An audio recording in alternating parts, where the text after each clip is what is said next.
The velvet curtains part, and a dazzling ballroom sparkles under golden chandeliers. A woman in a crimson gown twirls, her laughter echoing until a scream pierces the night. Hercule Poirot's eyes narrow. Something sinister lurks beneath the elegance. What secrets hide in this dance of death?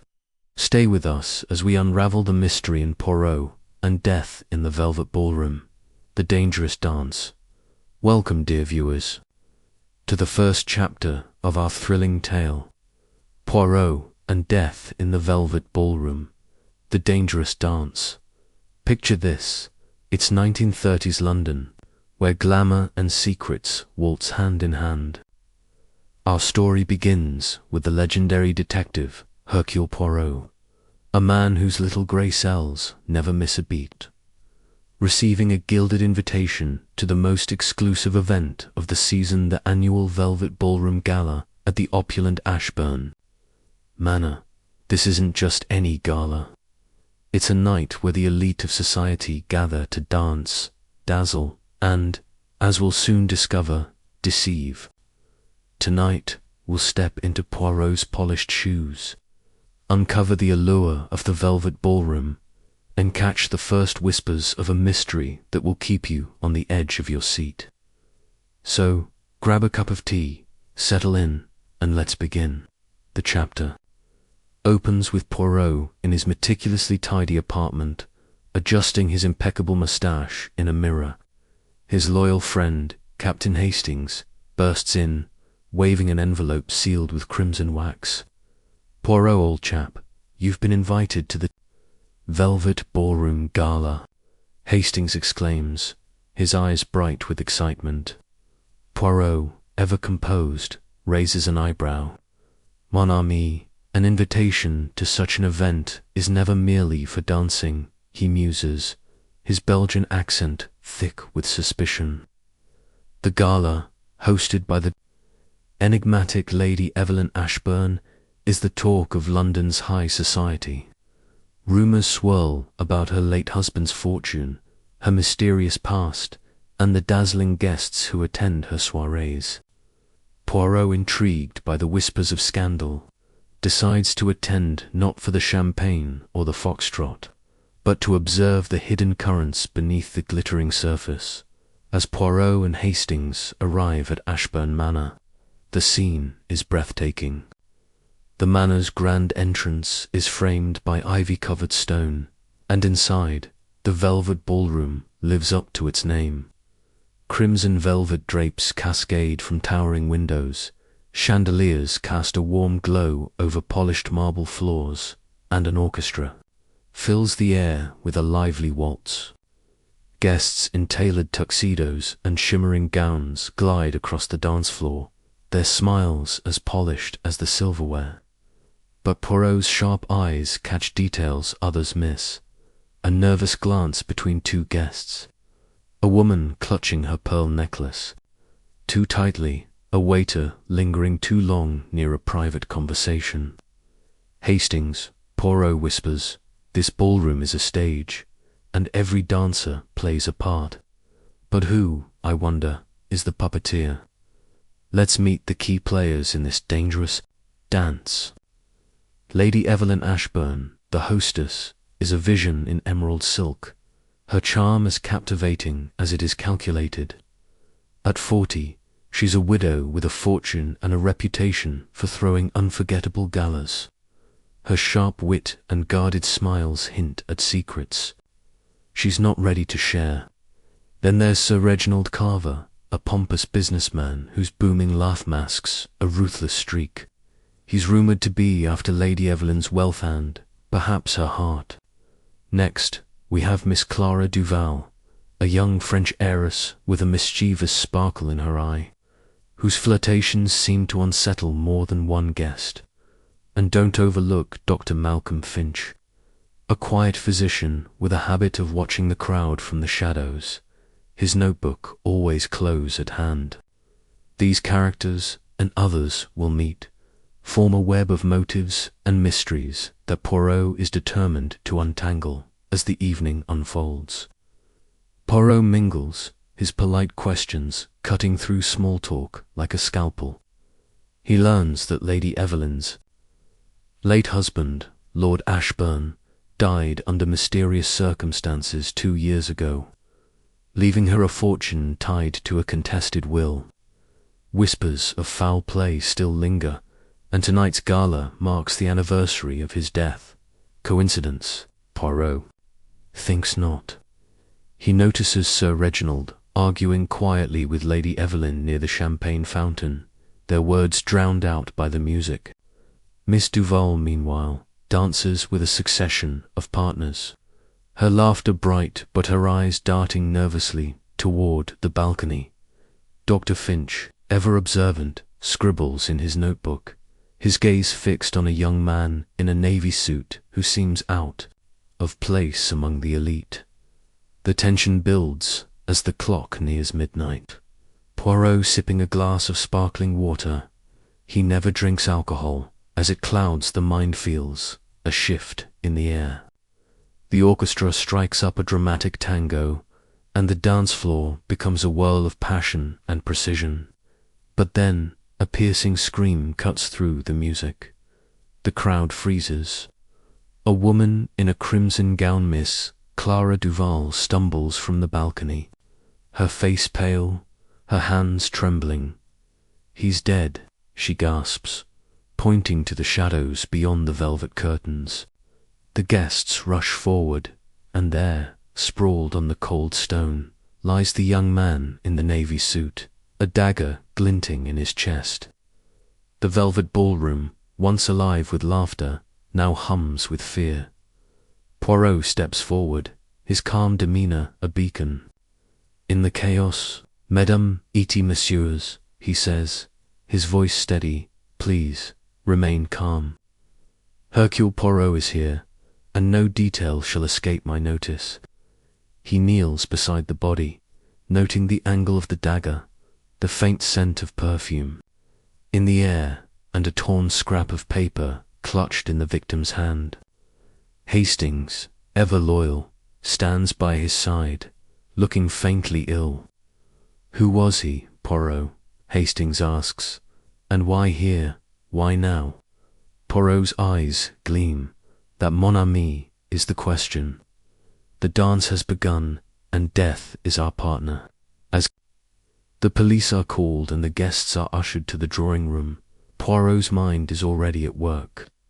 Who was the young man, and what brought him to the Velvet Ballroom?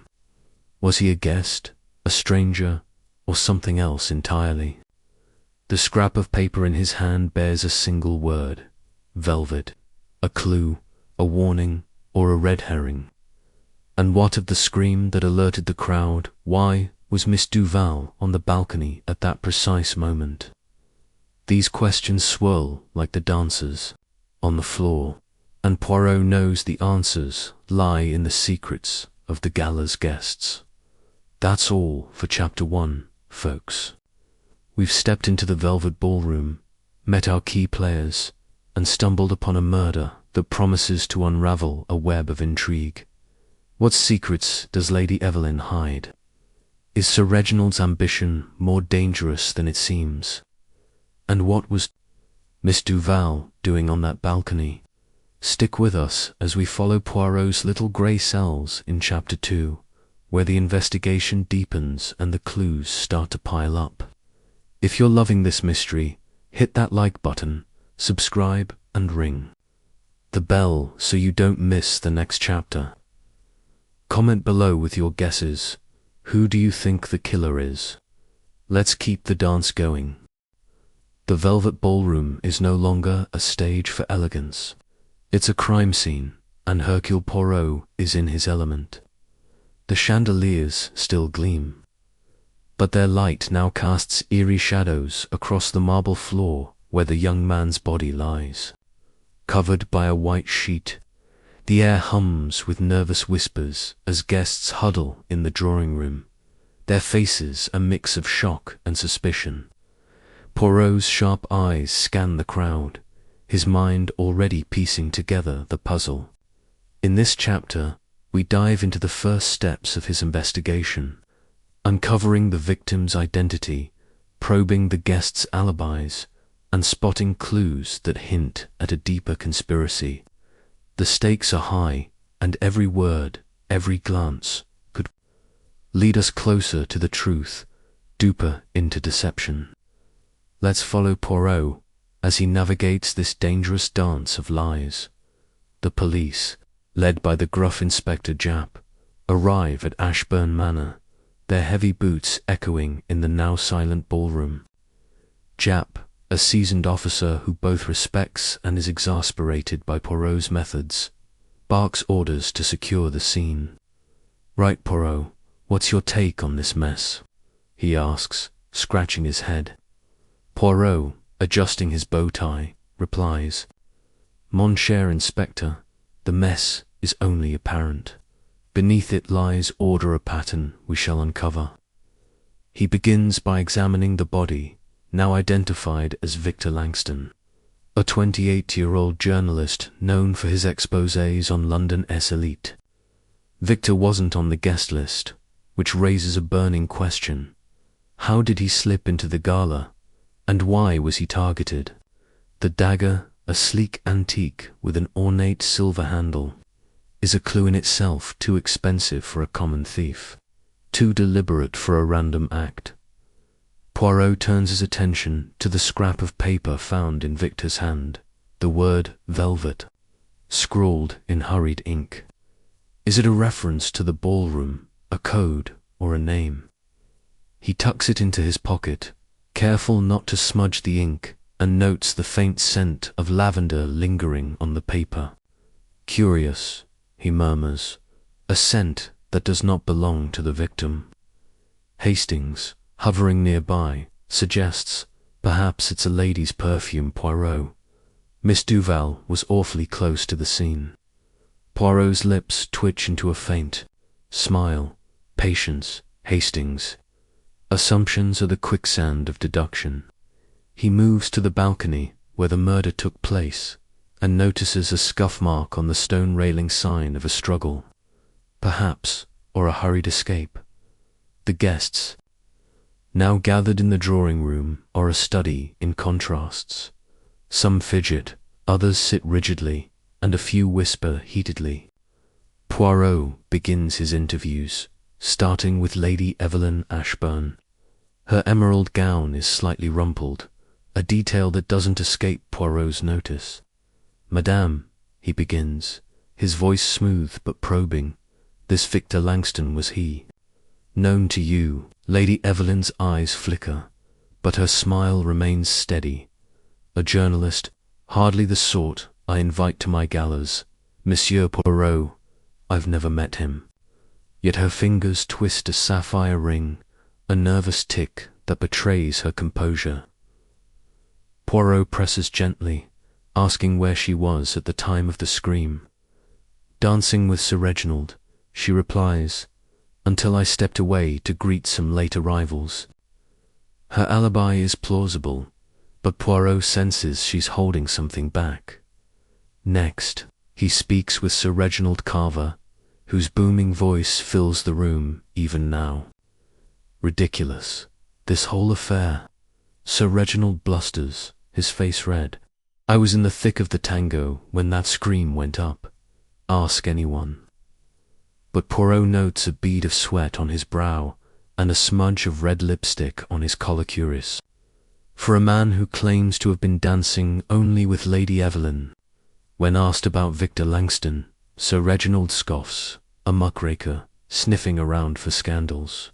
Good riddance, if you ask me. His bluntness is bold, but is it a mask for guilt? Poirot files away the detail, his mind already cross-referencing the lipstick with the guests' appearances. Miss Clara Duval is a whirlwind of emotion when Poirot approaches her. Her crimson gown is striking, but her hands tremble as she clutches a glass of water. "I didn't know him, Monsieur Poirot," she insists, her French accent thick with distress. "I was on the balcony for air, and there he was dead." Her story is simple, but Poirot notices her earrings, one is missing. and a quick glance at the balcony reveals a glinting pearl caught in a crack. Did she lose it in a struggle, or is it another piece of the puzzle? Clara's eyes dart to Dr. Malcolm Finch, who sits quietly in the corner, his notebook now closed. I saw nothing else, she adds quickly. Too quickly for Poirot's liking, Dr. Finch, when questioned, is calm but guarded. I was observing the crowd, Monsieur Poirot, he says, his voice low. A habit of mine to study human behavior. His notebook, he claims, contains only sketches and notes on the gala's atmosphere. But Poirot, with a polite smile, requests to see it. Finch hesitates, then hands it over. The pages are filled with meticulous drawings of the ballroom, but one sketch stands out. A rough outline of Victor Langston, standing alone near the balcony, time-stamped just minutes before the scream. You are most observant, Dr. Poirot says, his tone neutral but his mind racing. Why was Finch watching Victor so closely? As the interviews continue, Poirot gathers more clues. A waiter reports seeing Victor arguing with a man in a dark cloak near the ballroom's entrance earlier that evening. The cloak, described as heavy and out of place for a warm night, suggests someone hiding their identity. Another guest, a minor aristocrat named Lady Beatrice, mentions overhearing Victor muttering about exposing the truth during a phone call in the foyer. The truth about what? Poirot's little grey cells hum with possibilities. He returns to the balcony, where he finds a cigarette butt stamped with a rare brand French, expensive, and not sold in London. It's a small detail, but to Poirot, no detail is too small.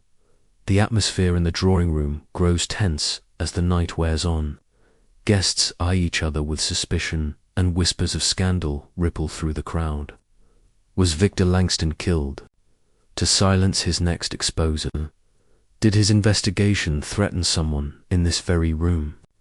Poirot, standing by the fireplace, addresses the group. Madame et Messieurs, the truth is like a dance, it requires precise steps to reveal its rhythm. Someone here knows more than they say.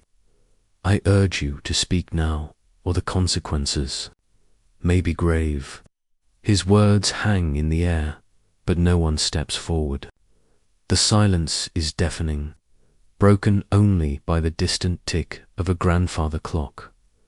As Inspector Japp organizes the guest statements, Poirot takes Hastings aside. Mon ami, this murder is no random act. Victor Langston was a man with enemies, and one of them is among us. Hastings, wide-eyed, asks, but how do we find them, Poirot? Everyone's got a story. Poirot's smile is enigmatic. By listening, Hastings, to what is said and what is not. He glances at the velvet curtains, their rich folds hiding the balcony where death struck. The word velvet echoes. In his mind, a clue that ties the crime to the heart of the gala. This chapter ends with Poirot more determined than ever. The victim's identity, the mysterious paper, the lavender scent, the missing earring, and the cloaked figure all are threads in a tapestry of deceit.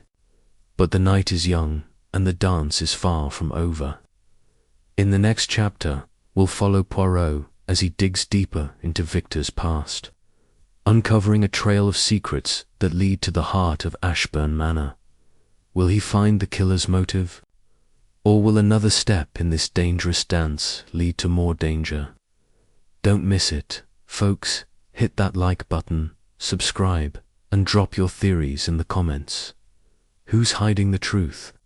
Let's keep unraveling this mystery together. The Velvet Ballroom, once alive with music and laughter, now feels like a gilded cage.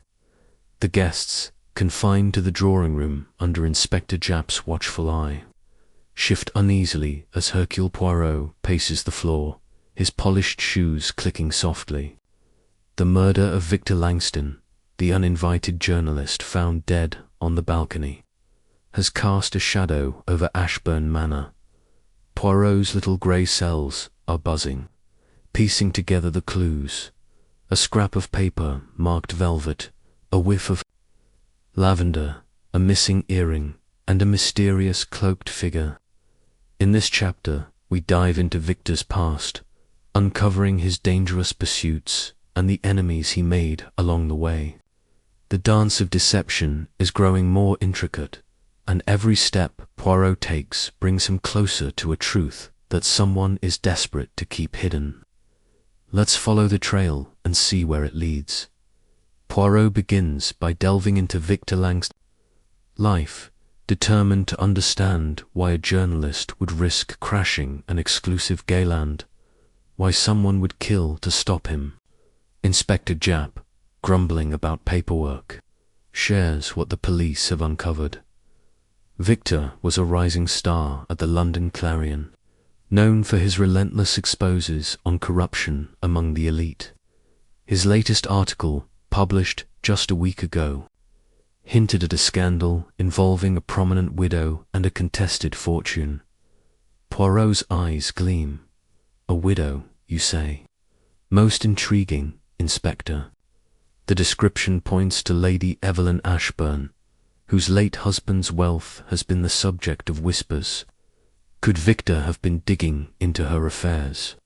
Poirot requests Victor's recent articles, and Japp promises to have them sent.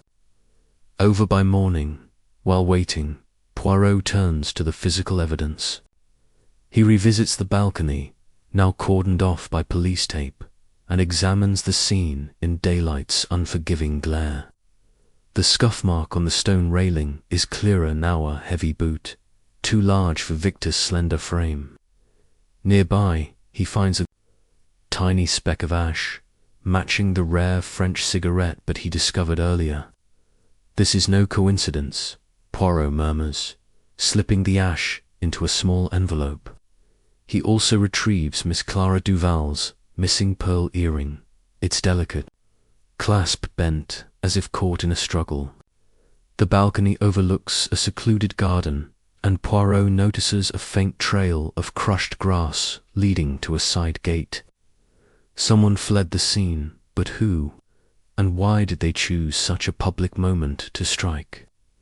Back in the drawing room, Poirot shifts his focus to the guest's connections to Victor. He approaches Lady Evelyn again, this time with a more direct question. Madame, were you aware of Monsieur Langston's articles? Perhaps one that mentioned a widow of great wealth? Lady Evelyn's face pales, but she recovers quickly, fanning herself with a silk handkerchief. I read the papers, Monsieur Poirot, but I pay no mind to gossip. If this man wrote about me, he was mistaken.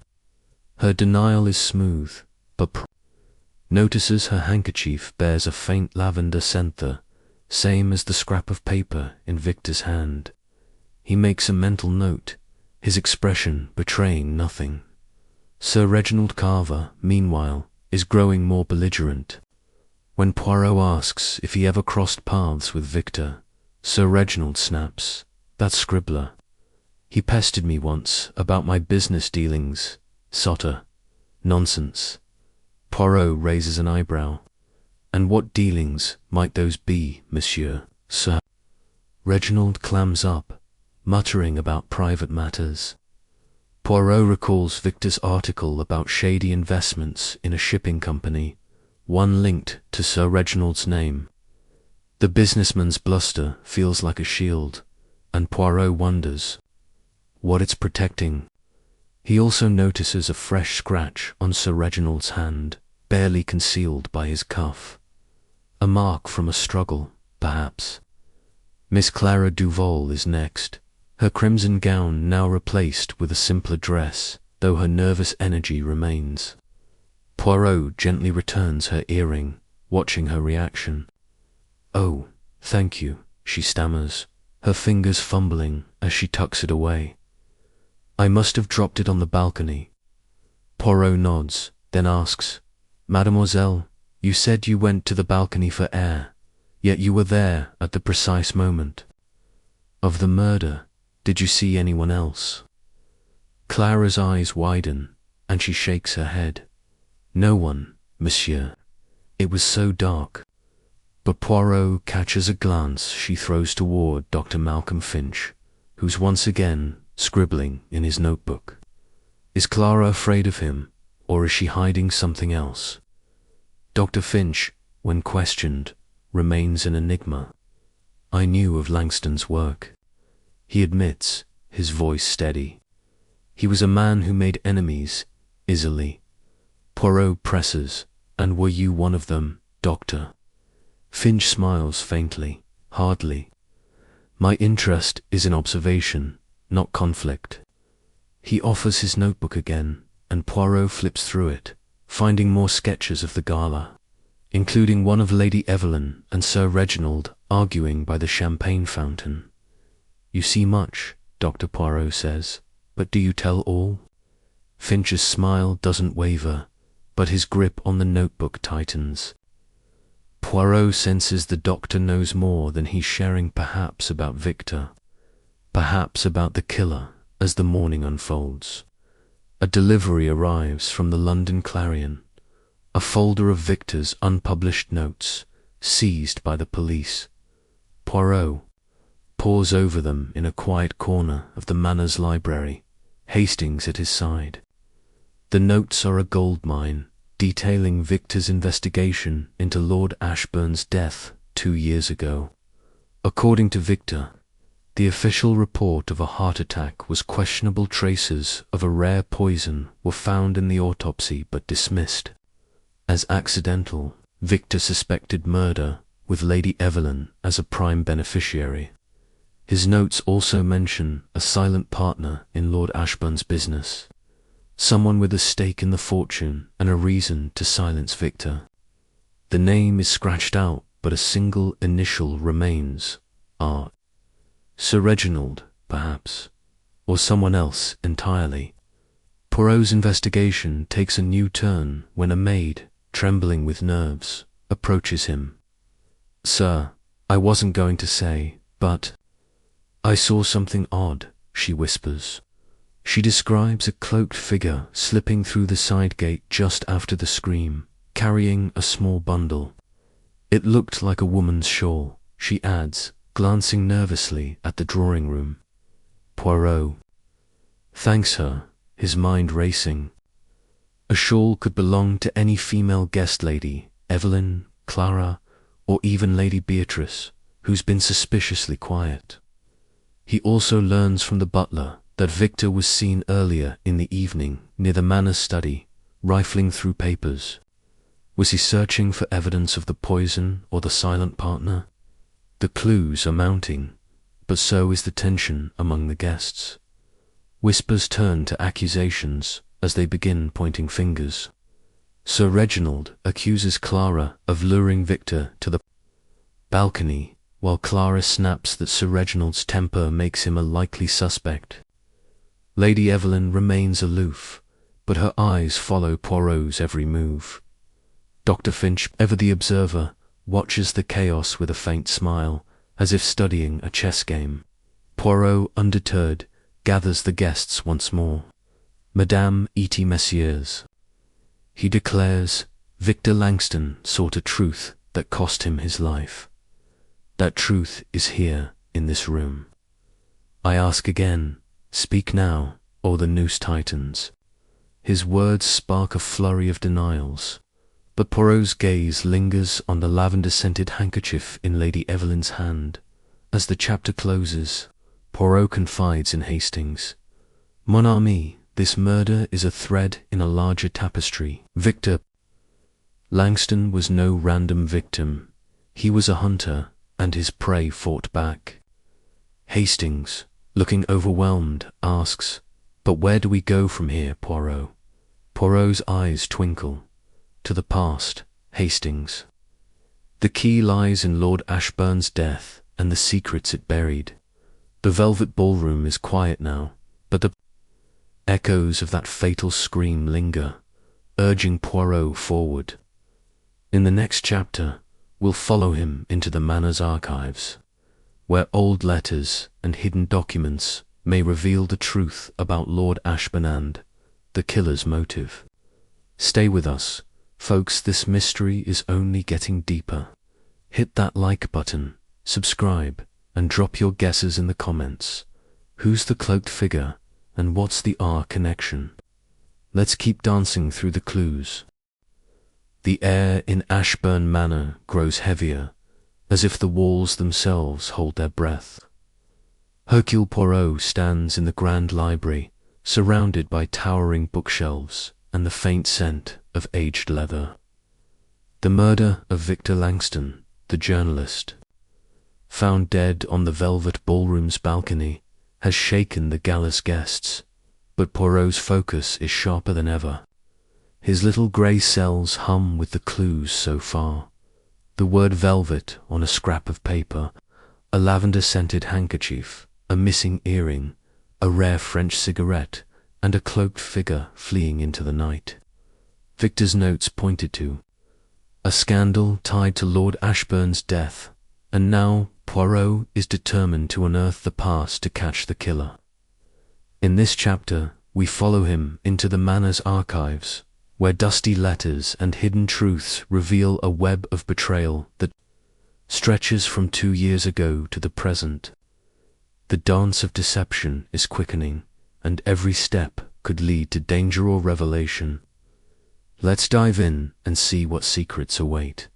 Poirot, with Captain Hastings trailing behind, secures permission from a reluctant Lady Evelyn to access the Manor's private archives, tucked away in a dimly lit basement room. "Be quick about it, Monsieur Poirot," she says, her voice tight. Those old papers are of no consequence. But her unease only fuels Poirot's curiosity. The archive is a labyrinth of crates and cabinets filled with ledgers, letters, and legal documents from Lord Ashbourne's era.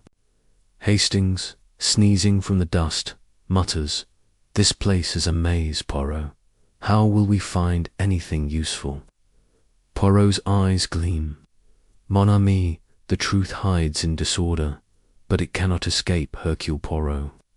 He begins sifting through the files, his gloved hands moving with precision, searching for anything tied to Lord Ashbourne's death or Victor's investigation. The first discovery is a bundle of letters, yellowed with age, tied with a faded ribbon. They're addressed to Lady Evelyn from her late husband, written during his final months. The tone is affectionate but strained, with cryptic references to a partner I cannot trust and debts that must be settled. One letter, dated just days before Lord Ashbourne's death, mentions a meeting with someone initialed RC, the same R from Victor's notes. Poirot's pulse quickens. Could this be Sir Reginald Carver, or another figure entirely? The letters also hint at a financial strain, suggesting Lord Ashbourne's fortune wasn't as secure as the public believed. Most curious, Poirot murmurs, tucking the letters into his satchel for further study. Next, Poirot uncovers a medical report from Lord Ashbourne's autopsy, buried in a folder marked confidential. The report confirms Victor's suspicions. Traces of a rare poison, belladonna, were found in Lord Ashbourne's system, but the coroner ruled it accidental, citing a possible mix-up with his heart medication. Poirot's lips purse. Accidental. None. This is too convenient. He notes the coroner's name, Dr. Ernest Whitby, and recalls that Dr. Malcolm Finch, the observant physician at the gala, trained under Whitby years ago. A coincidence or a connection? Poirot makes a mental note to question Finch further, suspecting the doctor's calm demeanour hides a deeper involvement. As Poirot digs deeper, he finds a ledger detailing Lord Ashbourne's business dealings. The entries show large payments to an unnamed consultant for a shipping venture, the same venture Victor linked to Sir Reginald Carver in his articles. The ledger's final page is torn, but a faint pencil mark reveals a partial name, R. Carver. Poirot's eyes narrow. The threads are weaving together. Hastings. Sir Reginald, it seems, was more than a guest at this gala. Hastings, flipping through a stack of old invitations, gasps. Look here, Poirot. An invitation to a private dinner 2 years ago for Lord Ashbourne, Lady Evelyn, and Sir Reginald. The pieces are aligning, but the picture remains incomplete. The investigation takes a dramatic turn when Poirot discovers a hidden compartment in a cabinet, revealed by a loose panel. Inside is a small, locked diary, its leather cover embossed, with Lord Ashbourne's initials. The lock is old and rusted, and Poirot, with a deft twist of a paperclip, opens it. The diary's pages are filled with Lord Ashbourne's meticulous handwriting, detailing his growing distrust of those around him. One entry, dated a month before his death, reads, "Evelyn grows distant, and I fear she knows more than she admits. The silent partner presses me, but I will not yield. If harm comes to me, look to the velvet." Poirot freezes. "Velvet," he whispers, the word echoing the scrap in Victor's hand. Is this the key to both murders? The diary also mentions a woman named C.D., described as charming but dangerous, with eyes that see too much. Could this be Clara Duval, the young French heiress who found Victor's body? Her nervous behavior and missing earring already cast suspicion, but this connection to Lord Ashbourne deepens the mystery. Poirot recalls Clara's glance toward Dr. Finch during her interview. Perhaps she knows something about the doctor's role in the past. The diary's final entry, written the day before Lord Ashbourne's death, is chilling. "I have proof of the betrayal. It is hidden where no one will look.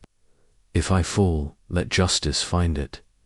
Poirot closes the diary, his mind racing.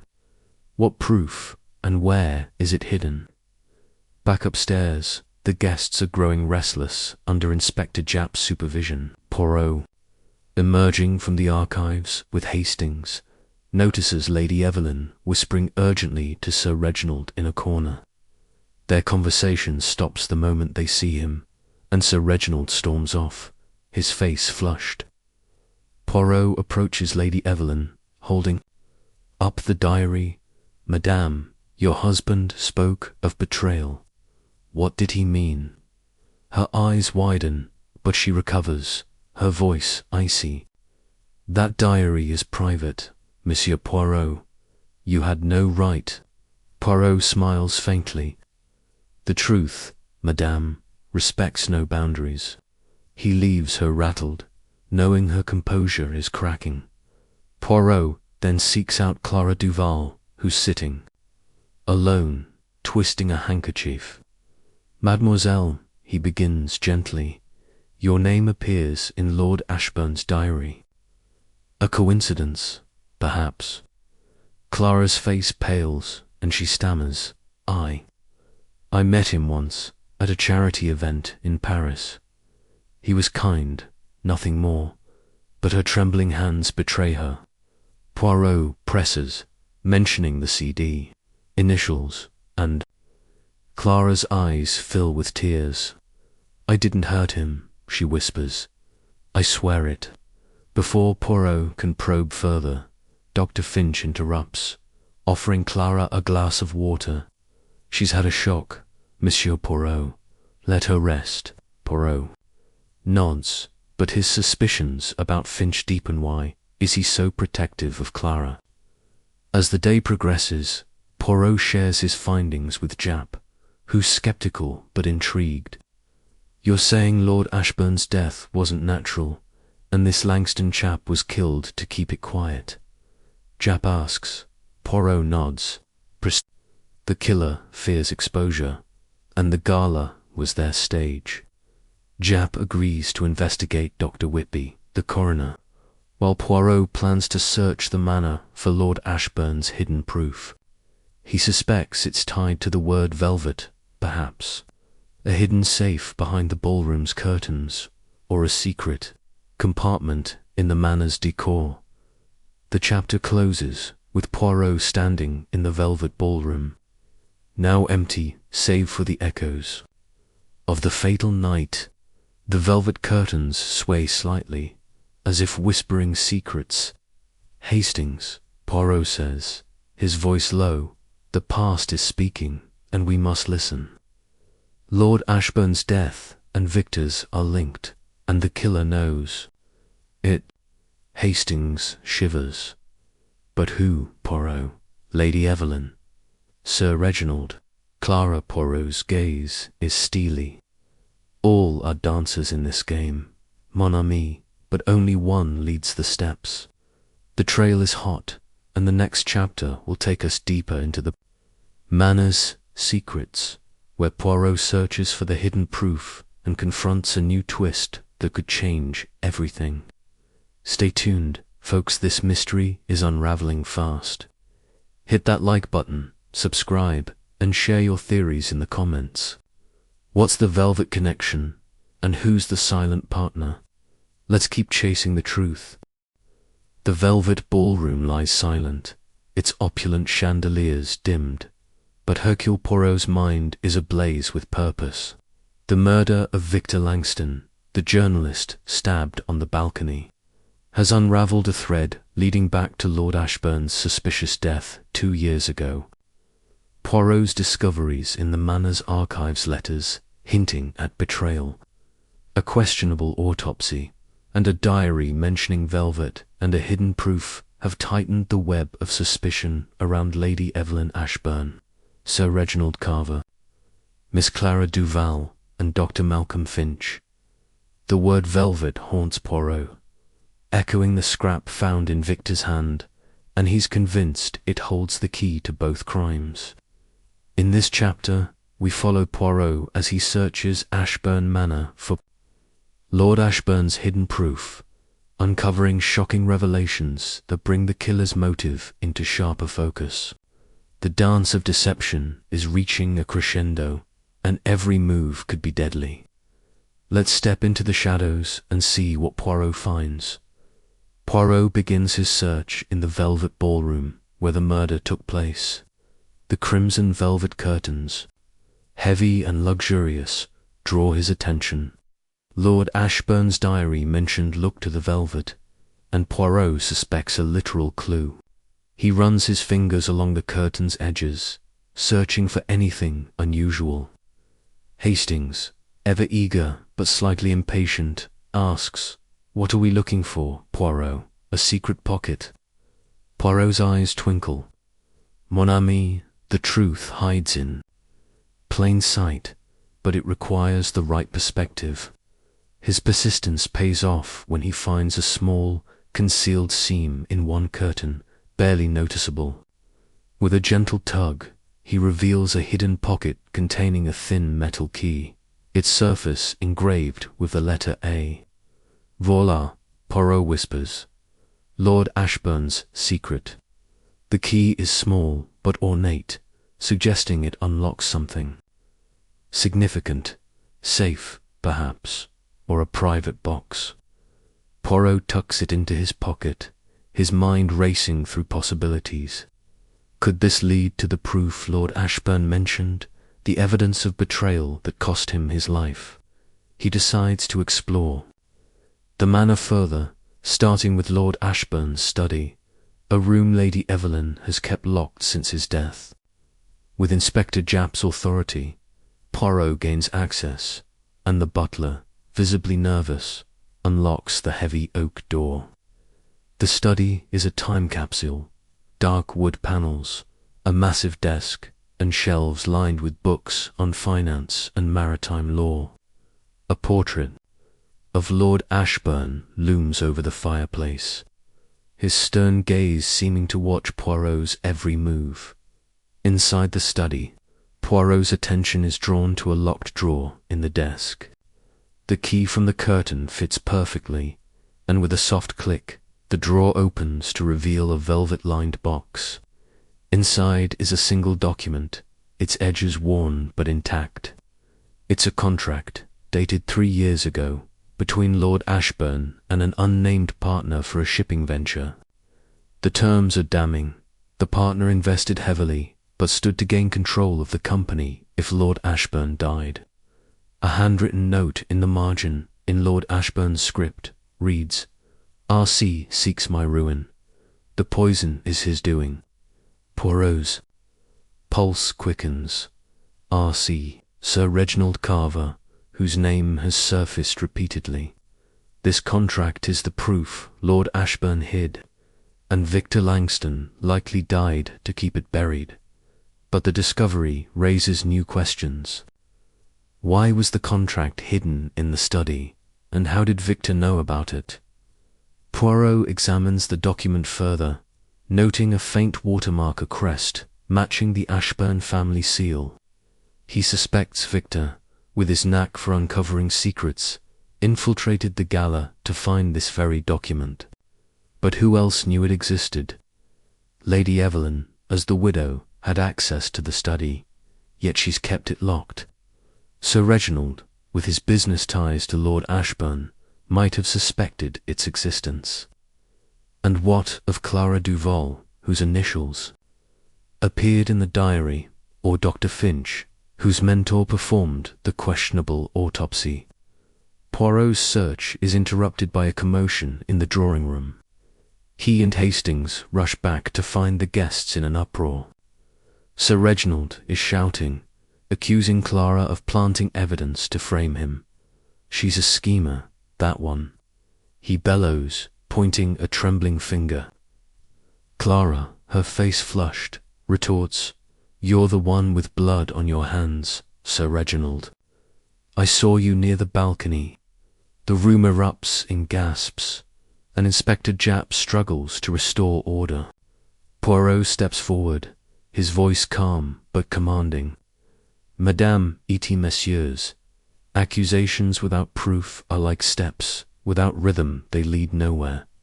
Let us proceed with order." He questions Clara privately, probing her claim. "Mademoiselle, you saw Sir Reginald near the balcony." When precisement Clara hesitates, her eyes darting. Just before the scream, she admits. He was arguing with someone in the shadow's eye. Couldn't see who. Her story aligns with the waiter's report of a cloaked figure, but Poirot senses she's holding back. He notices a faint bruise on her wrist, partially hidden by her sleeve. "Mademoiselle, how did you come by this mark?" he asks gently. Clara pulls her arm back, muttering, "It's nothing, I tripped." Poirot doesn't press, but the bruise suggests a struggle, perhaps tied to her missing earring on the balcony. Next, Poirot confronts Sir Reginald, who's pacing like a caged lion. "Monsieur, you were seen near the balcony before the murder. Care to explain?" Sir Reginald's face reddens. "Nonsense. I was dancing, then stepping out for a cigar. That girl's lying to save herself." But Poirot notices a pack of cigarettes in Sir Reginald's pocket, the same rare French brand found on the balcony. "A curious choice, Monsieur Poirot," says, holding up the cigarette butt from his envelope. Sir Reginald stammers. Plenty of people smoke those. But his bravado is faltering. Poirot files away the detail. Knowing the cigarettes tie Sir Reginald to the crime scene, Dr. Finch, as always, watches from the sidelines, his notebook ever present. Poirot approaches him, holding up the autopsy report from the archives. "Doctor, your mentor, Dr. Whitby, dismissed belladonna in Lord Ashbourne's system. An error, perhaps." Finch's expression remains neutral, but his fingers tighten on his pen. "Dr. Whitby was thorough," he says. "If he ruled it accidental, he had reason." Poirot smiles thinly. And yet, Victor Langston thought. "Otherwise, did he ever contact you, Doctor?" Finch shakes his head. but Poirot notices a slight tremor in his hand. The doctor's calm is a facade, and Poirot vows to crack it. Lady Evelyn, meanwhile, grows more agitated as Poirot's investigation deepens. He catches her slipping a small vial into her purse during a moment of distraction. "Madame, what is this?" he asks, his tone polite but firm. Lady Evelyn's smile is strained.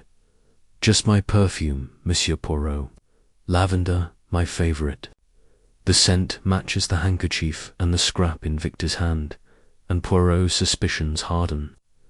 Is Lady Evelyn the mastermind, or a pawn in a larger game? He recalls the diary's mention of her growing distance from Lord Ashbourne. Did she know of the poison, or worse, administer it? As the day draws to a close, Poirot gathers Japp and Hastings in the study to review the evidence. The contract implicates Sir Reginald, but the lavender scent points to Lady Evelyn. Clara's bruise and missing earrings suggest she was involved in a struggle, and Dr. Finch's connection to the coroner raises red flags. The key, the contract, and the diary all tie back to Velvet, but the full truth remains elusive. "Hastings," Poirot says, "we are close, but the killer is cunning. They dance to avoid our grasp." Japp, frustrated, adds, "We need more than papers, Poirot. We need a confession." Poirot nods, his mind already planning the next step. Trap to catch the killer. The chapter ends with Poirot standing alone in the ballroom, the velvet curtains swaying in the evening breeze. The key in his pocket feels heavy, a symbol of the secrets it's unlocked and those yet to be revealed. The proof of Lord Ashbourne's murder is in his hands, but the killer is still at large, hidden among the guests. In the next chapter, Poirot will set a daring trap, using the gala's glamour to lure the murderer into a fatal misstep. The dance is far from over, and the stakes are higher than ever. Don't miss it. Folks, smash that like button, subscribe, and drop your theories. In the comments, is Sir Reginald the silent partner, or is Lady Evelyn pulling the strings? Let's keep unraveling this deadly waltz. The Velvet Ballroom, though silent, pulses with the tension of an unfinished symphony. Hercule Poirot stands at its center, the ornate key from the velvet curtain in his pocket and the damning contract from Lord Ashbourne's study locked in. His mind, the murder of Victor Langston, stabbed on the balcony, is tied to the poisoned death of Lord Ashbourne 2 years prior. And Poirot's clues: a lavender-scented scrap of paper, a rare French cigarette, a missing earring, and a cloaked figure point to a killer among the gala's guests. Lady Evelyn Ashbourne, Sir Reginald Carver, Miss Clara Duval, and Dr. Malcolm Finch are all entangled in a web of motives, but the truth remains just out of reach. In this chapter, Poirot devises a daring plan to flush out the murderer, using the glamour of the Velvet Ballroom to stage a trap that will force the culprits to reveal themselves. The dance of deception is nearing its climax, and one wrong step could unravel everything. Let's see how Poirot orchestrates this dangerous waltz. Poirot gathers Inspector Japp and Captain Hastings in the Manor's library, the air thick with the scent of old books and anticipation. "Mies, Amos," he begins, his voice low but resolute.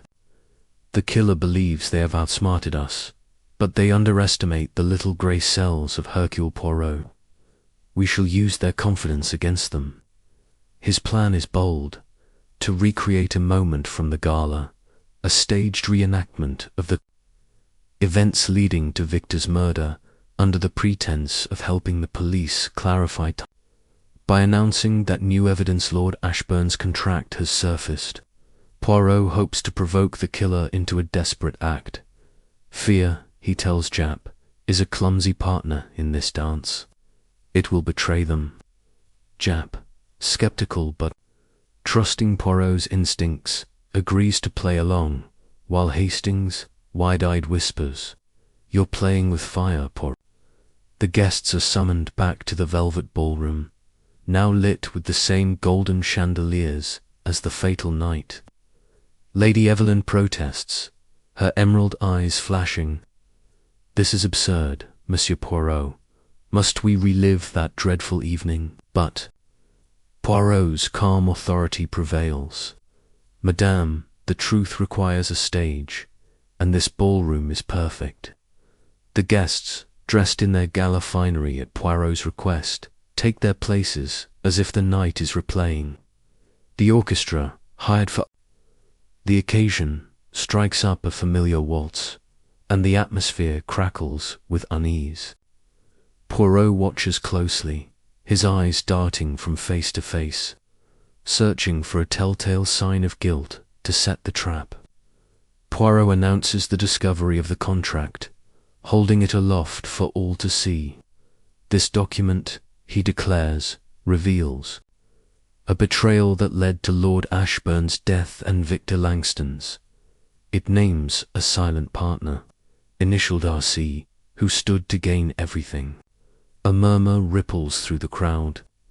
Sir Reginald Carver's face reddens, his hands clenching into fists.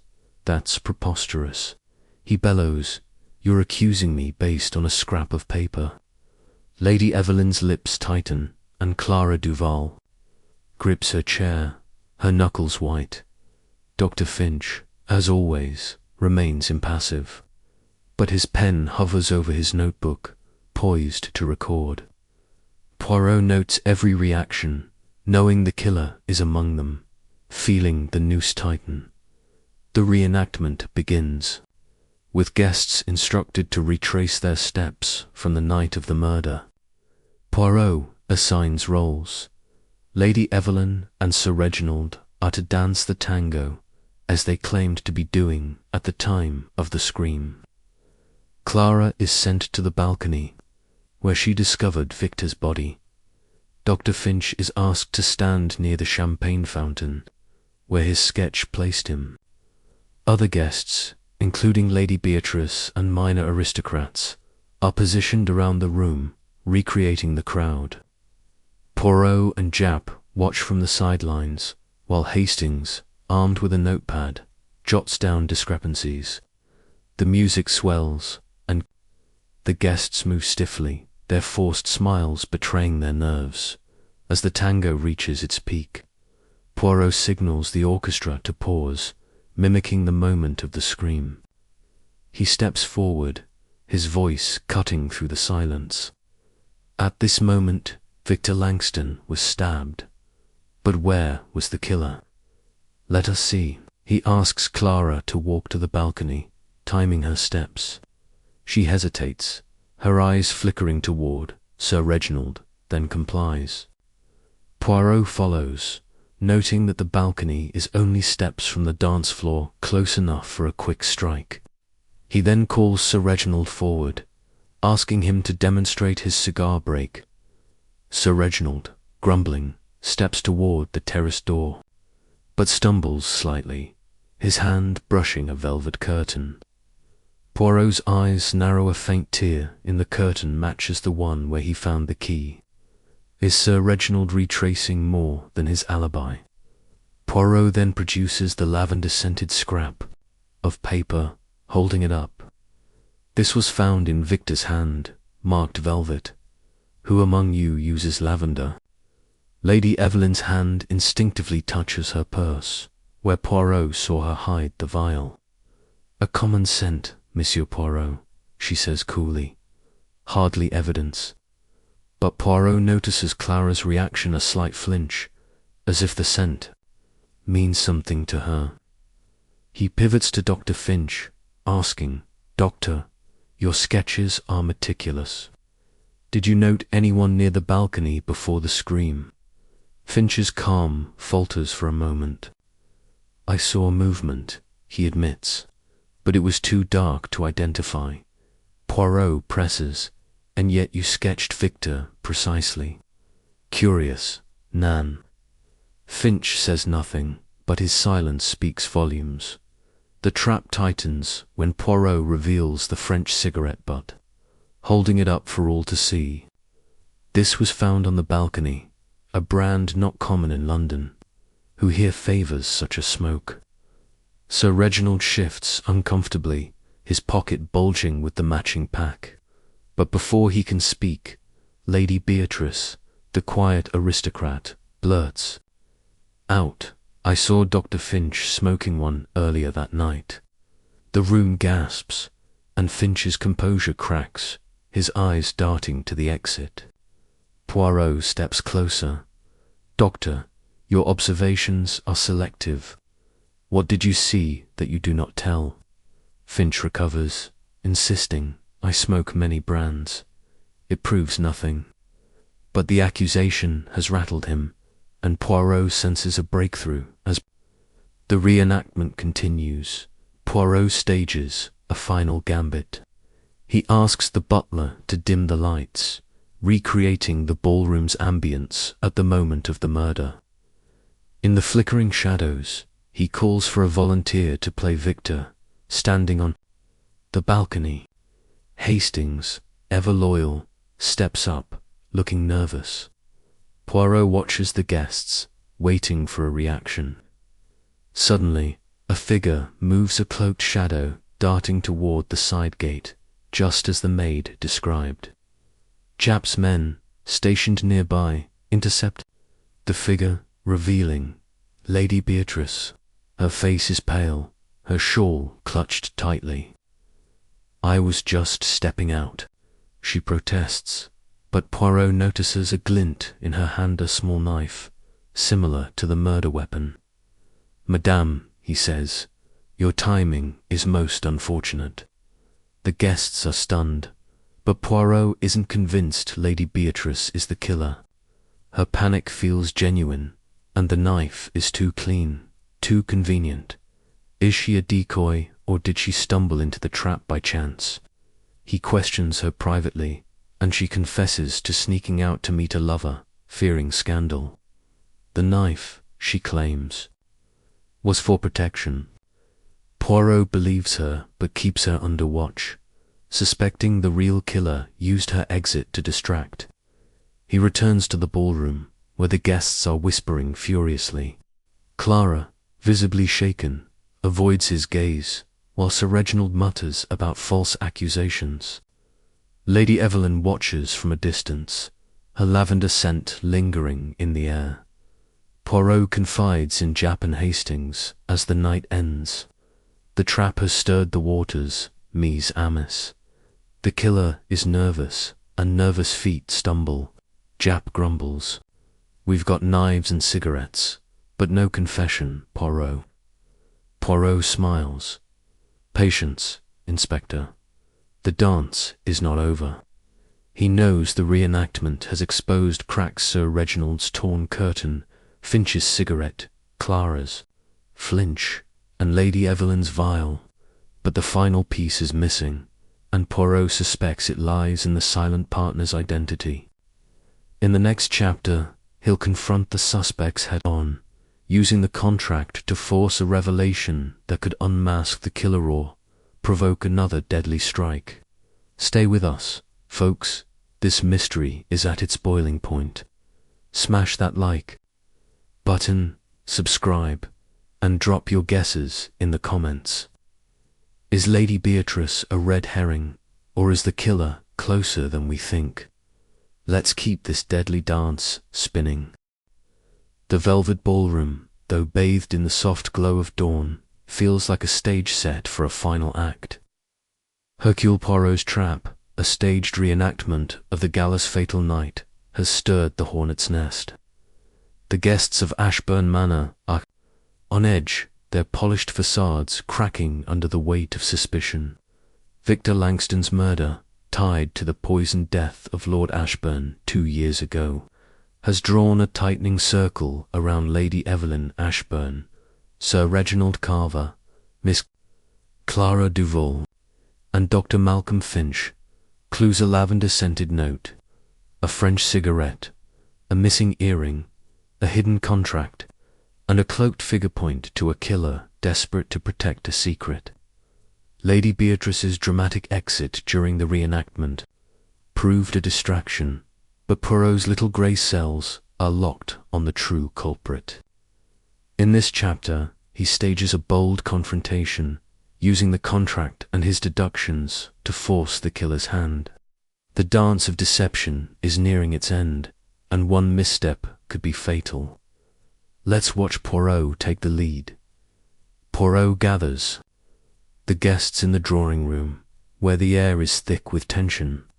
Inspector Japp stands by the door, his officers ready to act, while Captain Hastings fidgets, sensing the storm about to break.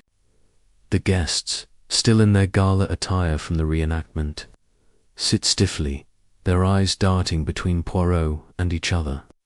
Lady Evelyn clutches her lavender-scented handkerchief, so Reginald's face is flushed with barely contained fury.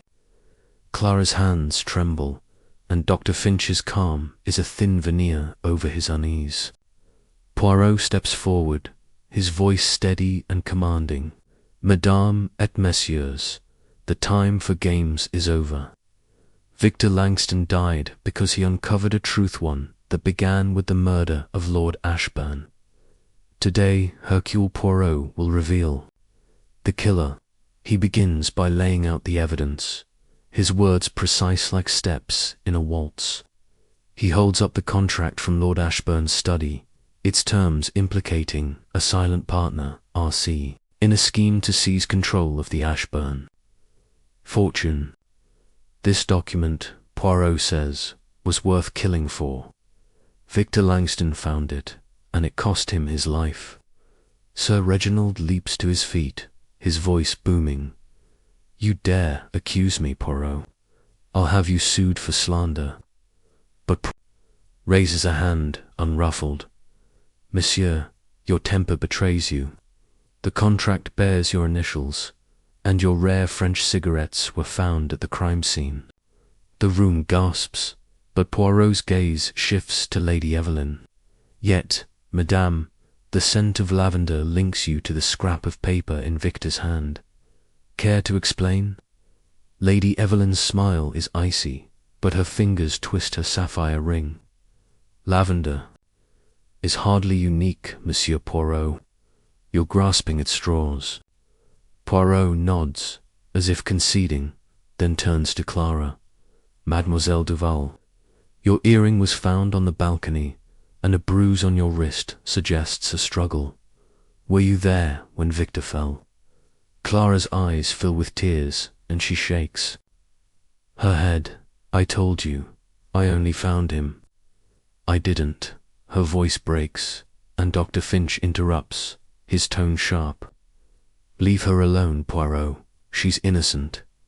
Poirot's eyes gleam.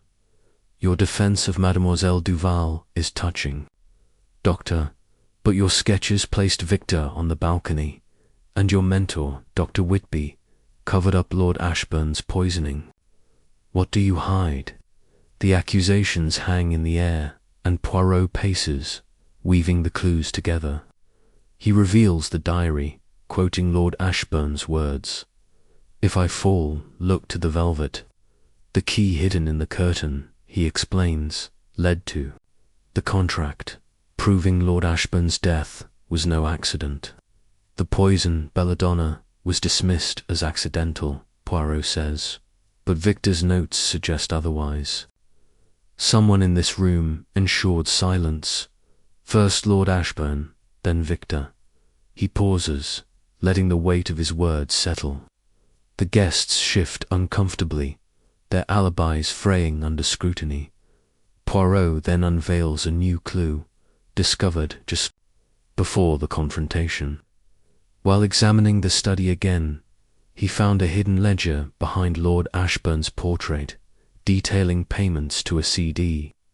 Not Clara Duval, but Charles Dupont, a name absent from the guest list. Dupont, Poirot reveals, was a chemist who supplied rare substances, including belladonna, and was linked to Dr. Finch's medical practice. Dr. Poirot says, turning to Finch, you knew Dupont, did you not?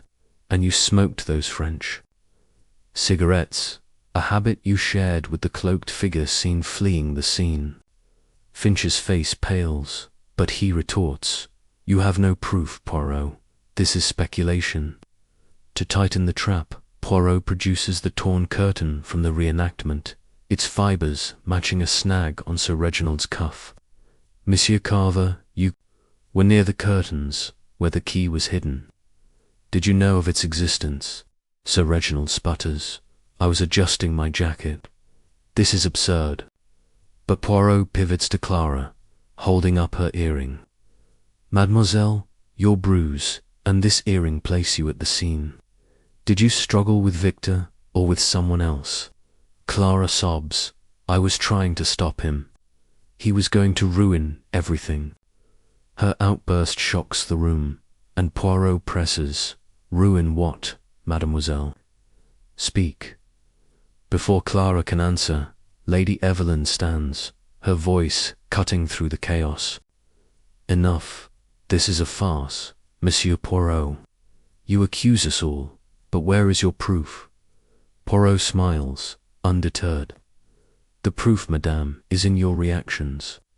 The killer is here, and they fear exposure.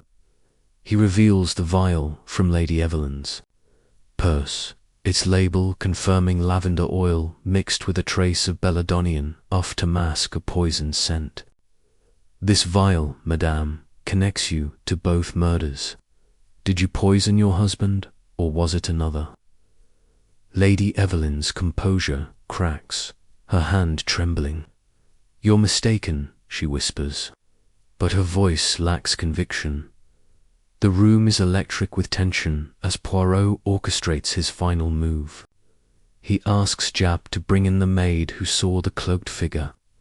She identifies the shawl as one Lady Evelyn often wore, though Lady Beatrice carried it during the reenactment. A clever misdirection, Poirot says, but the lavender scent betrays you, Madame Ashbourne. He then turns to Finch, revealing a telegram from Dr. Whitby's office, confirming Finch ordered belladonna for research 2 years ago. Doctor, your silence protected the killer. Why? Finch's notebook slips from his hand, his calm, shattered. Clara, unable to bear the pressure, breaks down. It wasn't me, she cries. I loved Victor. He was going to expose the truth about Lord Ashbourne, but someone stopped him. Her words point to a conspiracy, but before she can name names, a loud crash interrupts. A vase shatters near the door, thrown by an unseen hand. Jap's men rush to investigate, finding no one, but Poirot's eyes lock on Sir Reginald, whose hand is bleeding from a fresh cut. Monsieur Poirot says, your aim is poor, but your guilt is clear. The confrontation ends in chaos, with no confession but plenty of cracks in the suspect's stories. Poirot confides in Hastings and Jap as the guests are escorted to their rooms. The killer is cornered, mise a miss. They tried to silence us with that vase, but they only revealed their fear. Hastings, shaken, asks, who was it? Poirot, Lady Evelyn, Finch. Poirot's gaze is steely. The truth is close, Hastings. The next dance will unmask them. In the next chapter, Poirot will follow the trail of Charles Dupont and the belladonna, uncovering a final clue that ties the murders together. The killer's mask is slipping. Don't miss it, folks. Smash that like button, subscribe, and drop your theories in the comments. Is Lady Evelyn the mastermind, or is Dr. Finch pulling the strings? Let's keep this deadly waltz spinning. The Velvet Ballroom, now a shadowed relic of its glamorous night, holds its secrets tightly, but Hercule Poirot is relentless. The confrontation in the drawing room has left the guests of Ashbourne Manor rattled, their alibis crumbling under the weight of Poirot's accusations. Victor Langston's murder, linked to the poisoning of Lord Ashbourne 2 years ago, has drawn a noose around Lady Evelyn Ashbourne, Sir Reginald Carver, Miss Clara Duval, and Dr. Malcolm Finch. Clues: a lavender-scented note, a French cigarette, a missing earring, a hidden contract, and a vial of belladonna-laced lavender point to a conspiracy rooted in betrayal and greed. Clara's outburst and the mysterious vase thrown during the confrontation suggest the killer is desperate. In this chapter, Poirot follows the trail of Charles Dupont, the chemist tied to Dr. Finch and the belladonna, uncovering a final clue that ties the murders together. The dance of deception is at its breaking point, and the killer's next move could be their last. Let's follow Poirot into the shadows. Poirot retreats to the Manor's library, where the faint glow of a single lamp illuminates his path. With Inspector Japp and Captain Hastings at his side, he pores over the telegram confirming Dr. Finch's order of belladonna 2 years ago, ostensibly for research. Mon ami Poirot tells Japp this Charles Dupont is the key. A chemist who supplies poison is no innocent bystander. Japp, rubbing his tired eyes, agrees to track Dupont's whereabouts, dispatching a constable to London to investigate. Hastings, ever curious, asks, "But how does Dupont connect to the gala, Poirot? He wasn't even here." Poirot's moustache twitches. Precisement, Hastings. The absent are often the most present in a crime. While awaiting Japp's report, Poirot revisits the clues, his mind a whirl of connections. The lavender-scented vial in Lady Evelyn's purse, mixed with belladonna, suggests she had access to the same poison that killed her husband. The contract implicating R.C., likely Sir Reginald Carver, points to a motive rooted in financial gain. Clara's bruise and her claim of loving Victor hint at a personal connection, while Dr. Finch's sketches and ties to the coroner, Dr. Whitby, suggest he knows more than he admits. The throne vase, a clumsy attempt to disrupt the confrontation, indicates the killer is still in the manor. Watching Poirot's every move, Japp's constable returns with news. Charles Dupont, a reclusive chemist, disappeared from London shortly after Lord Ashbourne's death, but was spotted in a nearby village days before the gala. His last known transaction was a delivery of belladonna to an address linked to Dr. Finch's practice. Poirot's eyes gleam. Dr. Finch, it seems, is more than an observer. He decides to confront Finch again, but first he examines the shattered vase from the drawing room. Among the fragments, he finds a tiny glass shard, not part of the vase, but a broken vial, its rim faintly scented with lavender. Another piece of the puzzle, Poirot murmurs, slipping it into an envelope. The shard matches the vial in Lady Evelyn's purse, tightening her link to the crime. Poirot finds Dr. Finch in the Manor's conservatory, sketching the orchids with an unnerving calm. Dr. Poirot begins, "Your connection to Charles Dupont is most illuminating. Belladonna ordered for research, yet used to poison Lord Ashbourne. Why?" Finch's pen pauses, but his voice remains steady. "I ordered it for legitimate studies, Monsieur Poirot. If Dupont misused it, that's not my fault." Poirot holds up the telegram. "And yet, you never reported his disappearance." "Curious, Nan." Finch's eyes flicker, but he insists, "I had no reason to suspect him." Poirot notes the doctor's clenched jaw, a sign of strain, and presses further. "Did Victor Langston contact you about Dupont? Is that why he died?" Finch's silence is damning, and Poirot leaves him shaken, knowing he's struck a nerve. Next, Poirot seeks out Clara, who's pacing in the garden, her face pale. "Mademoiselle," he says gently, "you said you loved Victor. Did he tell you about Charles Dupont?" Clara's eyes widen and she nods hesitantly. He said he was close to proving Lord Ashbourne was murdered. He mentioned a chemist, someone who supplied the poison. But he wouldn't tell me more. He said it was too dangerous. Her voice cracks, and Poirot notices a locket around her neck, engraved with a V. Was this Victor's? He asks. Clara clutches it, tears falling. He gave it to me that night. He said if anything happened to him, I should keep it safe. Poirot gently opens the locket, revealing a tiny photograph of Victor and a folded note. The note reads, "Dupont knows the truth. Find him." The note is a bombshell, confirming Victor's pursuit of Dupont.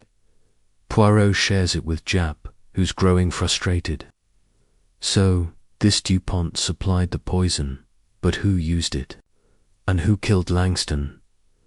Poirot's gaze is intense.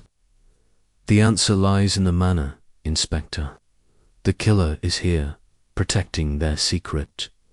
He decides to search Victor's belongings, which Jap's men recovered from a hotel room in London. Among them is a notebook, its pages filled with cryptic entries about the silent partner and lavender lies. One entry mentions a meeting with CD at a cafe near Ashbourne Manor, hours before the gala. Victor was so close, Poirot says, and the killer knew it. Poirot's investigation leads him back to Lady Evelyn, who's in her private parlour, her composure fraying. He confronts her with the vile shard. "Madame, this was found among the vase fragments. It matches your lavender, oil-laced with belladonna. Did you use it to silence your husband?" Lady Evelyn's face hardens. "You overstep, monsieur." "Poirot, that vial is for my perfume, nothing more." But Poirot notices a tremor in her hand and a faint burn mark on her finger, as if she mishandled a chemical. "And yet, madame, the scent links you to Victor's death. Did you fear his expose?" She turns away, refusing to answer, but her silence speaks volumes. Sir Reginald, meanwhile, is cornered in the billiard room, his temper flaring. "You've got nothing on me, Poirot," he shouts when asked about Dupont. But Poirot points to the French cigarettes in his pocket. "These were found on the balcony, monsieur, and your cuff was torn by the curtain where the key was hidden. Did you seek the contract?" Sir Reginald's bluster fades, and he mutters, "I was looking for business papers, that's all." Poirot's smile is cold. Business or murder? The question hangs unanswered as Sir Reginald storms out. As night falls, Poirot pieces together the puzzle. Dupont supplied the belladonna, likely at Finch's request, to poison Lord Ashbourne. The contract suggests Sir Reginald's motive, while Lady Evelyn's lavender links her to both crimes. Clara's love for Victor explains her distress, but not her bruise. The thrown vase and the cloaked figure point to a desperate act, but by whom? Poirot suspects a collaboration, with one guest as the mastermind and another as an accomplice. He confides in Hastings and Jap. The chemist is the shadow, but the killer is the light. We must blind them with their own deception. The chapter closes with Poirot in the Velvet Ballroom, staring at the curtains where it all began. The Locket's note, find him, burns in his mind. Dupont is the missing link, but the killer is closer, watching, waiting.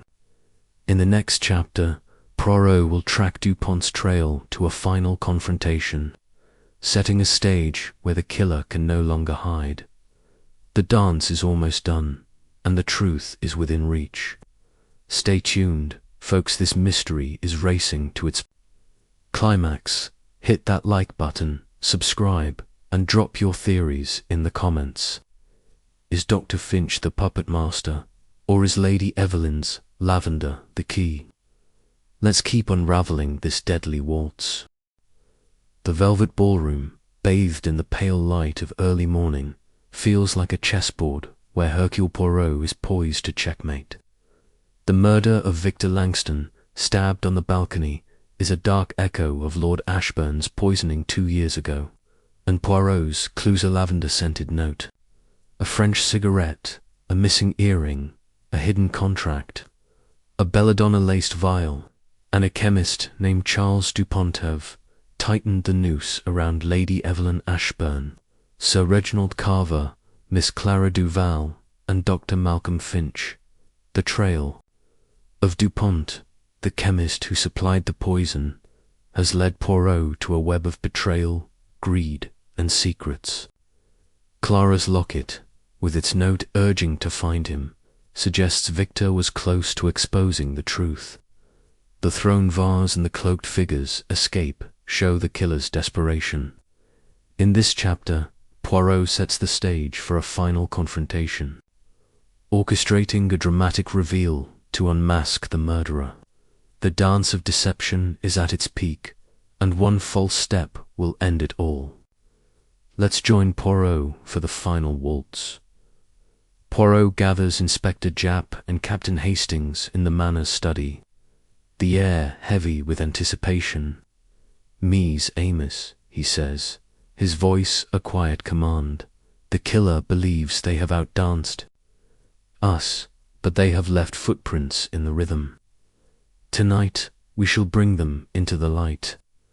His plan is meticulous, a final gathering in the Velvet Ballroom, where he will present all the evidence and force the killer to act.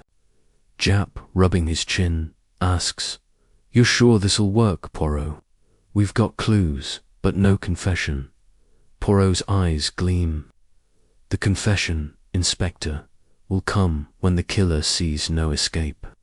Hastings, nervous but loyal, adds, "It's a risky move, Poirot. What if they strike again?" Poirot's smile is resolute. "Then we shall be ready, mon ami." The guests are summoned to the ballroom, their faces a mix of dread and defiance. Lady Evelyn, in a sleek black gown, clutches her sapphire ring, her composure a fragile mask. Sir Reginald, his temper barely contained, glares at Poirot, his cuff still torn from the curtain.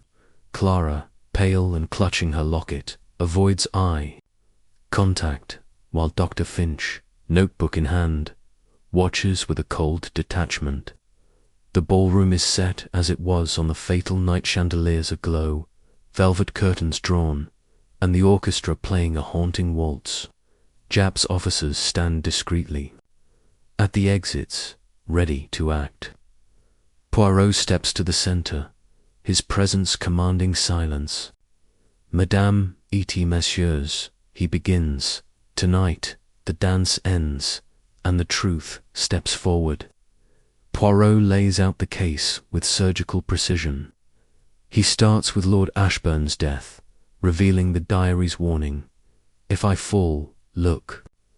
To the velvet, the key hidden in the curtain led to the contract implicating R.C. Sir Reginald Carver, a scheme to seize the Ashbourne fortune. "Monsieur Carver," Poirot says, "your initials mark the contract, and your French cigarettes were found on the balcony where Victor died." Sir Reginald's face reddens. "You've got nothing but guesses, Poirot." But Poirot holds up the torn curtain fibre, matching his cuff. "A small detail, monsieur, but the truth lies in the details." He turns to Lady Evelyn, producing the lavender-scented vial. "Madame, this contains belladonna, the poison that killed your husband. Its scent matches the note in Victor's hand. Did you silence him to protect your fortune?" Lady Evelyn's eyes flash.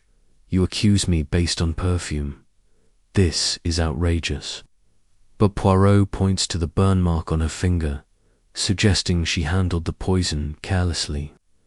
"Your denial, Madame, dances around the truth."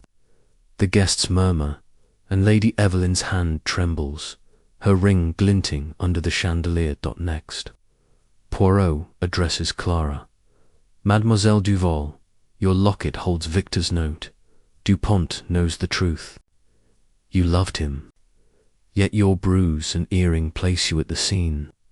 Did you fight to protect him or to betray him? Clara sobs, clutching the locket. I tried to warn him. He was going to expose everything.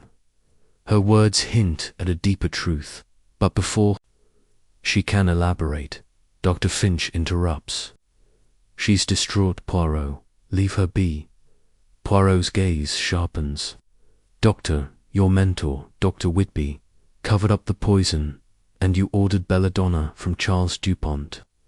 Your sketches captured. Victor's final moments. Why protect the killer? The tension is palpable as Poirot reveals the chemist's role. Charles Dupont supplied the belladonna that killed Lord Ashbourne, and Victor was tracking him. Someone in this room ensured Dupont vanished in. Victor followed. He produces the glass shard from the shattered vase, its lavender scent, tying it to Lady Evelyn's vial. This was no accident, Poirot says. The killer threw the vase to disrupt my trap, but they left their mark. He pauses, letting the accusations sink in, then delivers his masterstroke. I have learned that Charles Dupont is no longer missing. He is here, in this manor, under a different name. The room erupts in gasps. Poirot's eyes lock on Dr. Finch. Doctor, your notebook holds more than sketches. It holds the truth. You are Charles Dupont. The revelation stuns the guests. Finch's calm shatters, his notebook falling to the floor. That's absurd, he cries, but Poirot continues. Your medical practice was a front. You supplied the poison to Lady Evelyn, who used it to eliminate her husband for his fortune. Sir Reginald, your silent partner, stood to gain control of the shipping venture. Victor Langston uncovered your scheme, and you stabbed him to keep him silent. Finch laughs, a brittle sound. You have no proof, Poirot. But Poirot holds up the notebook, revealing a hidden pager letter from Dupont to Finch, confirming their partnership. The handwriting matches the velvet note. You used your own identity to hide, Doctor, but your habits betrayed you. The French cigarettes, the sketches, the belladonna. Lady Evelyn gasps, and Sir Reginald roars. He's lying. But Clara, breaking down, cries, It's true. Victor told me about a chemist, but I didn't know it was you. She points at Finch, her locket slipping from her hand, in a desperate move. Finch bolts for the balcony, but Japp's officers seize him. As he's restrained, Finch snarls, You'll never prove it. Poirot, unfazed, picks up the locket, its note now clear. Dupont, alias Finch, was the key. Lady Evelyn, cornered, confesses, I didn't stab Victor, but I gave Malcolm the poison for my husband. I had no choice, he was going to ruin me. Sir Reginald, sweating, admits to pressuring Lord Ashbourne but denies murder. Clara, sobbing, reveals she saw Finch on the balcony, struggling with Victor, but was too scared to speak. Poirot's trap has worked. Finch, revealed as Dupont, orchestrated the poisonings, with Lady Evelyn as his accomplice and Sir Reginald as a greedy partner. Clara's love for Victor kept her silent, but her locket broke the case. The dance is over, Poirot says, as Japp cuffs Finch. Justice has taken the lead. The guests, stunned, watch as the truth unravels the night's glamour. The chapter closes with Poirot in the ballroom, the curtains still. Hastings, he says, the little grey cells have triumphed.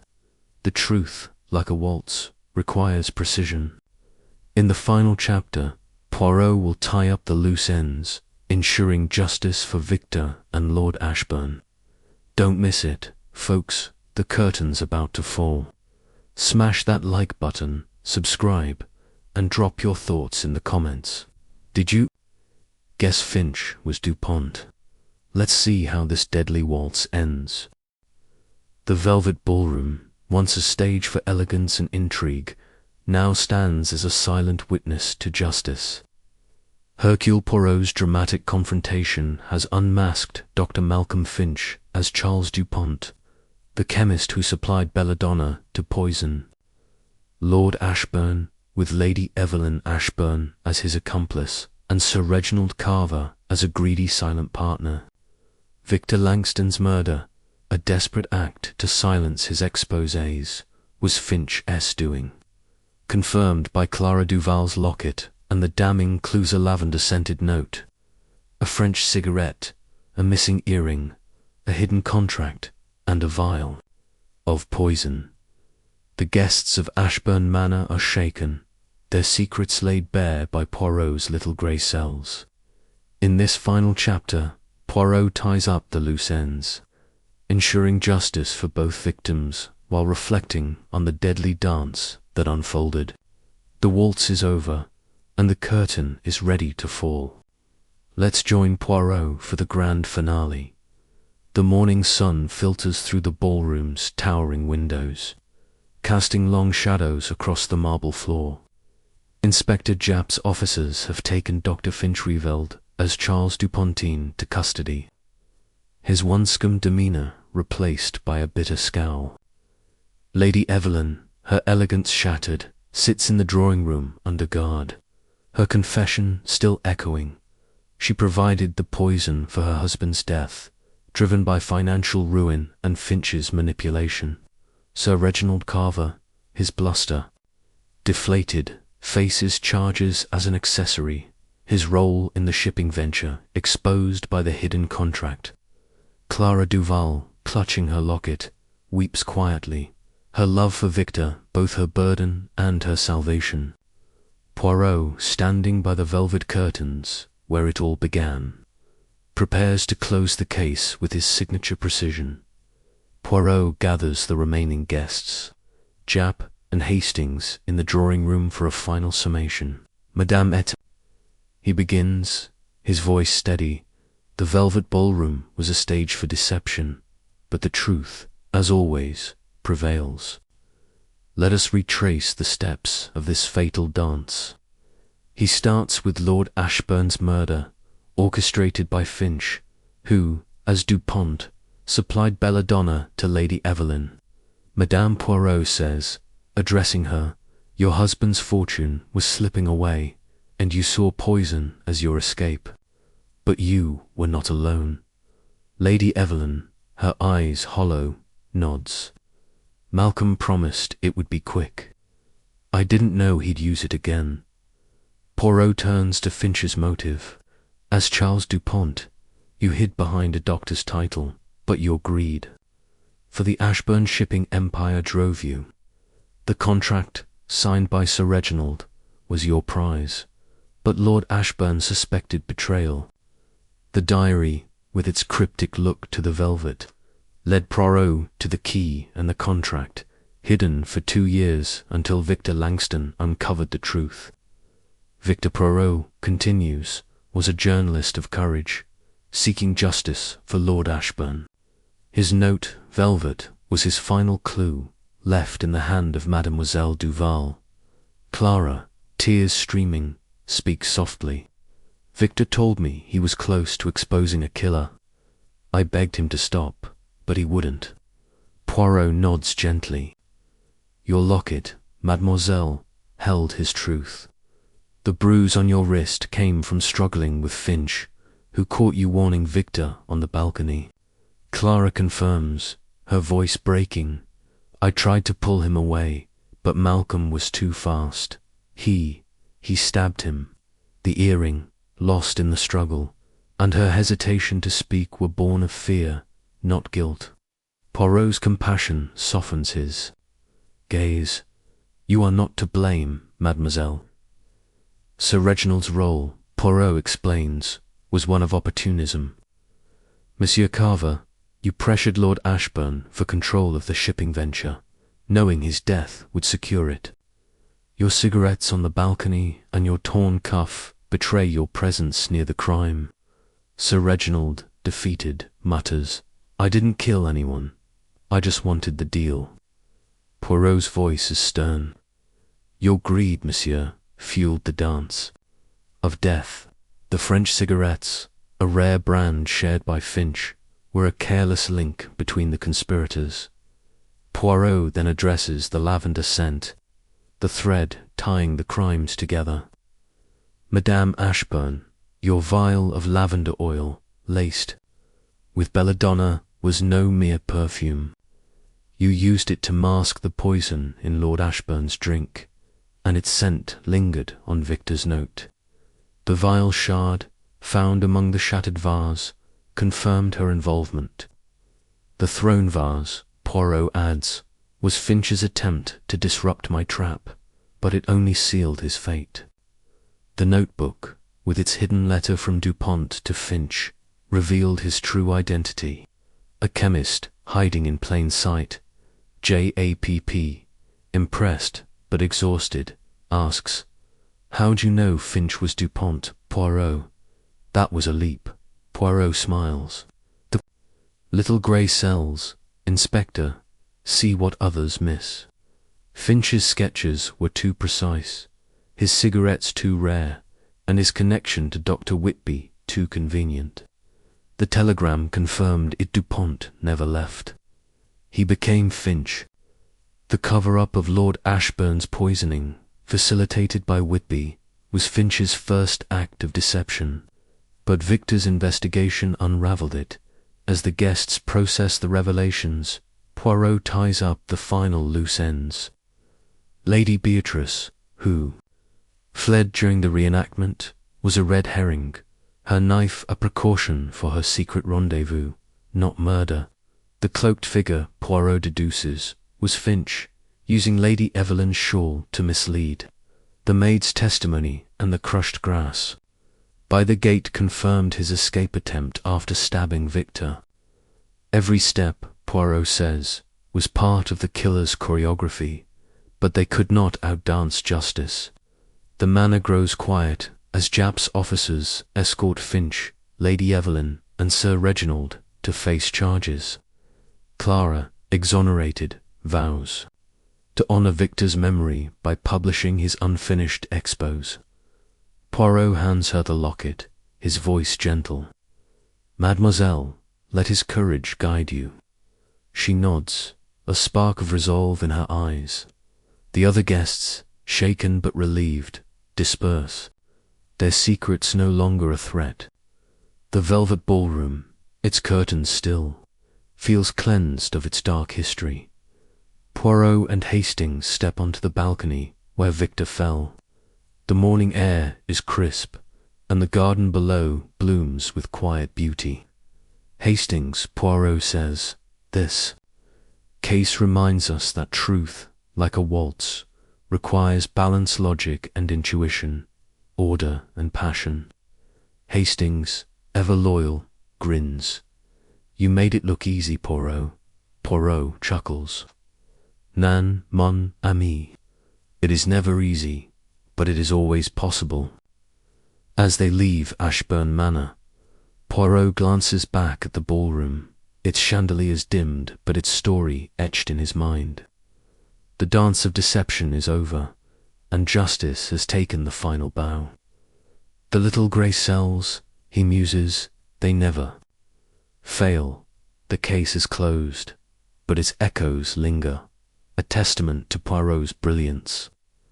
That's the end of our tale, folks. The curtain has fallen on Poirot and death in the Velvet Ballroom, the dangerous dance. If you loved this journey, smash that like button, subscribe, and hit the bell so you never miss a mystery. Drop your thoughts in the comments. Did you guess the killer? Share this video with your friends, and let's keep unraveling the secrets of the Velvet Ballroom together.